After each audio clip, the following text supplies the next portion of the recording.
بسم اللہ الرحمن الرحیم۔ حضرت عبداللہ بن عمر رضی اللہ عنہ سے روایت ہے کہ رسول اللہ صلی اللہ علیہ وسلم نے ارشاد فرمایا، روزہ اور قرآن بندے کی شفاعت کریں گے۔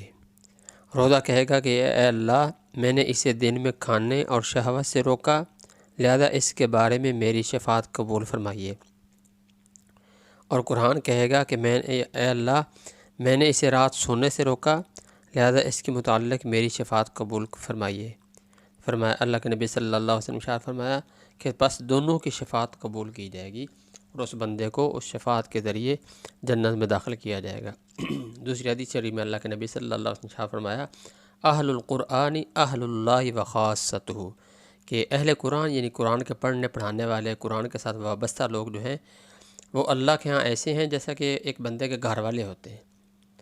جیسے گھر والے قریب تر ہوتے ہیں اور محبوب ترین لوگ ہوتے ہیں بندے کے، اسی طرح فرمایا کہ قرآن پڑھنے والے، قرآن پڑھانے والے، قرآن کے ساتھ متعلقہ جو لوگ ہیں اللہ کے ہاں وہ ایسے ہی محبوب اور قریب ترین ہیں جیسے کہ بندے کے گھر والے ہوتے ہیں۔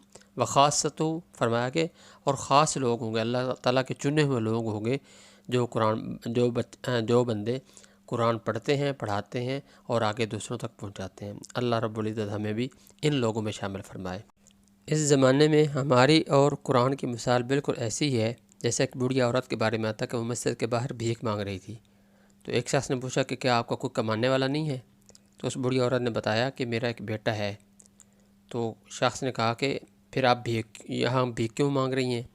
تو بوڑھی عورت نے کہا کہ میرے شوہر کا انتقال ہو گیا ہے اور میرا بیٹا نوکری کے لیے باہر بیرون ملک گیا ہے، اور جاتے ہوئے اخراجات کے لیے جو مجھے رقم دے گیا تھا تو وہ ساری خرچ ہو گئی ہے، اس وجہ سے اب میں یہاں بھیک مانگ رہی ہوں۔ تو اس شخص نے پوچھا کہ کیا آپ کا بیٹا آپ کو کچھ بھیجتا نہیں ہے، کوئی رقم وغیرہ، کوئی اخراجات وغیرہ نہیں بھیجتا؟ تو بوڑھی عورت نے کہا کہ میرا بیٹا ہر ماہ رنگا رنگ کاغذ بھیجتا ہے جسے میں گھر میں دیوار پر چپکا کر رکھتی ہوں۔ وہ شخص اس کے گھر گیا اور دیکھا کہ دیوار پر بینک کے 60 ڈرافٹ چسپاں کر دیے گئے ہیں اور ہر ڈرافٹ تقریباً 50,000 روپے کا تھا۔ تعلیم یافتہ نہ ہونے کی وجہ سے وہ عورت نہیں جانتی تھی کہ اس کے پاس کتنی دولت ہے۔ اس شخص نے اسے ڈرافٹ کی اہمیت سمجھا دی تو وہ عورت بہت زیادہ خوش ہوئی اور حیران بھی ہوئی اور پریشان بھی ہوئی کہ دولت ہوتے ہوئے بھی وہ بھیک مانگتی رہی۔ ہماری حالت بھی بالکل اسی بوڑھیا عورت کی طرح ہے کہ ہمارے پاس قرآن ہے اور ہم اسے اپنے منہ سے چومتے اور ماتھے پر لگا کر اپنے گھر میں رکھتے ہیں، لیکن ہم اس کا فائدہ صرف اور صرف اس صورت میں اٹھا سکتے ہیں جب ہم اسے پڑھیں گے، اس کے معنی اور تفسیر کو سمجھیں گے، اس کو اپنی عملی زندگی میں لے آئیں گے، تبھی انشاءاللہ ہماری دنیا اور اس کے بعد کی زندگی دونوں بہتر ہوگی۔ بہت بڑا خزانہ اللہ رب العزت ہمیں عطا فرمایا ہے، لیکن ہماری جہالت کی وجہ سے اس میں چھپے ہوئے انعامات سے آج ہم سب بالکل محروم ہیں۔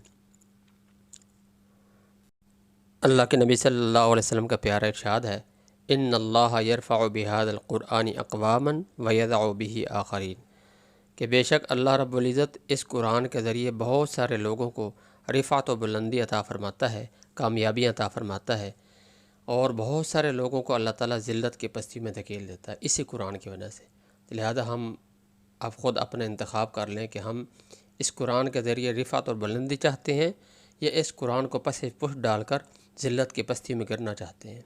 اللہ رب العزت ہم سب کو پیارے آقا نبی کریم صلی اللہ علیہ وسلم کی اس حدیث پر صحیح طور پر عمل کرنے کی توفیق عطا فرمائے اور قرآن کو اپنے آگے سامنے رکھ کر اور اس کی پیروی میں ہمیں اللہ تعالی ہمیں چلنا نصیب فرمائے۔ وآخر دعوانا ان الحمد للہ رب العالمین۔